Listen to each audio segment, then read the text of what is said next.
दोस्तों, असम सिर्फ चाय के बागानों और ब्रह्मपुत्र की धरती का नाम नहीं है। यह एक ऐसा राज्य है जिसने भारत की राजनीति को बार बार झकझोर कर रख दिया। 1969 असम आंदोलन शुरू होता है। विदेशी घुसपैठियों के खिलाफ नारा उठता है। पूरा असम आंदोलन की आग में जलने लगता है। इसी आंदोलन से पैदा होती है एक पार्टी, असम गण परिषद AGP। 1982 में असम समझौता होता है और पहली बार असम की जनता को लगता है कि उनकी आवाज दिल्ली तक पहुंची। लेकिन राजनीति यही नहीं रुकी। कांग्रेस, जो दशकों से असम की सत्ता पर काबिज थी, पहली बार डगमगाई। असम की राजनीति में कांग्रेस का दबदबा 2000 के शुरुआती दशक तक कायम रहा। तरुण गोगोई, ये नाम असम की राजनीति का पर्याय बन गया। 2001 से 2016 तक लगातार 15 साल मुख्यमंत्री रहे।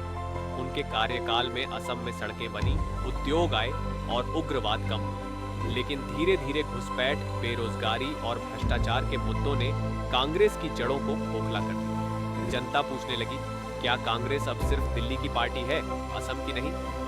2014 में नरेंद्र मोदी की लहर असम तक पहुंची। कांग्रेस कमजोर थी, AGP बिखर चुकी थी और इसी खाली जगह को भरा भाजपा BJP ने। 2016 सर्बानंद सोनोवाल मुख्यमंत्री बने। 2021 हिमंत बिस्वा शर्मा, जो कभी कांग्रेस के नेता थे, BJP का चेहरा बने और असम में भगवा लहर और गहरी हो।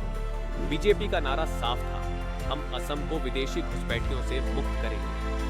CAA और NRC पर जब देश भर में विवाद हुआ, असम इसका केंद्र बना। लाखों लोग डर गए कि उनकी नागरिकता पर संकट आ जाएगा। लेकिन BJP ने यही मुद्दा राजनीतिक हथियार बना लिया। दोस्तों, असम की राजनीति की तस्वीर सिर्फ कांग्रेस और भाजपा तक सीमित नहीं। यहाँ है एक और बड़ी ताकत, AIUDF, जिसकी अगुवाई करते हैं बदरुद्दीन अजमल। अजमल की पार्टी मुख्य रूप से मुस्लिम वोट बैंक पर आधारित है। निचले असम, खासकर बांग्लादेश बॉर्डर से सटे जिलों में AIUDF का मजबूत असर है। यानी असम में राजनीति का गणित हिंदू बनाम मुस्लिम वोट बैंक के इर्द गिर्द घूमता है।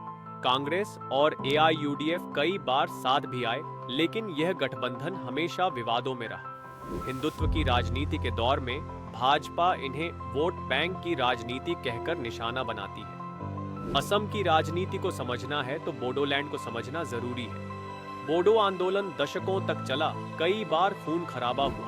आखिरकार बोडोलैंड टेरिटोरियल रीजन BTR बना और वहां की राजनीति ने राज्य में किंग मेकर की भूमिका निभाई। आज भी BPF, बोडोलैंड पीपुल्स फ्रंट और UPPL, united people's party liberal जैसी पार्टियां विधानसभा की तस्वीर बदलने की ताकत रखती हैं। BJP ने समझदारी से UPPL के साथ गठबंधन किया और बोडोलैंड में अपनी पकड़ मजबूत कर ली। यानी असम का मुख्यमंत्री गुवाहाटी से नहीं, कई बार कोकराझार से तय होता है। अब सवाल है 2025 और उसके बाद असम की राजनीति किस ओर जाएगी? क्या कांग्रेस वापसी कर पाएगी? क्या AIUDF अपनी पकड़ बनाए रखेगी? या भाजपा का भगवा असम को लंबे समय तक ढककर रखेगा? विश्लेषक कहते हैं, भाजपा का आधार हिंदुत्व और विकास है। कांग्रेस असमिया पहचान और सामाजिक न्याय पर तांव खेल रही है। AIUDF मुस्लिम वोटों पर टिके रहना चाहते हैं और बोडोलैंड पार्टियां सत्ता की चाबी अपने पास रखती हैं। असम की राजनीति सिर्फ कुर्सी की लड़ाई नहीं है, ये है पहचान की जंग, ये है अस्मिता की जंग, ये है भविष्य की जंग। और इस जंग का फैसला सिर्फ चुनावी वोटों से नहीं होगा, बल्कि इस बात से होगा कि जनता किसे अपना असली रक्षक मानती है। तो दोस्तों, असम की राजनीति एक नदी की तरह है, कभी शांत, कभी उग्र, कभी बाढ़, कभी सूखा। आज भाजपा का दबदबा सबसे मजबूत है। कांग्रेस और AIUDF साथ आकर भी भाजपा को चुनौती नहीं दे पा रहे। बोडोलैंड की पार्टियां अब भी सत्ता की कुंजी हैं। लेकिन एक बात तय है, असम की राजनीति हमेशा भारत की राजनीति को एक नया रंग देती है और आने वाले चुनाव यह तय करेंगे कि यह रंग भगवा रहेगा, हरा रहेगा या फिर नीला सफेद। असम की कहानी अभी अधूरी है और अगला अध्याय लिखेगा जनता का फैसला।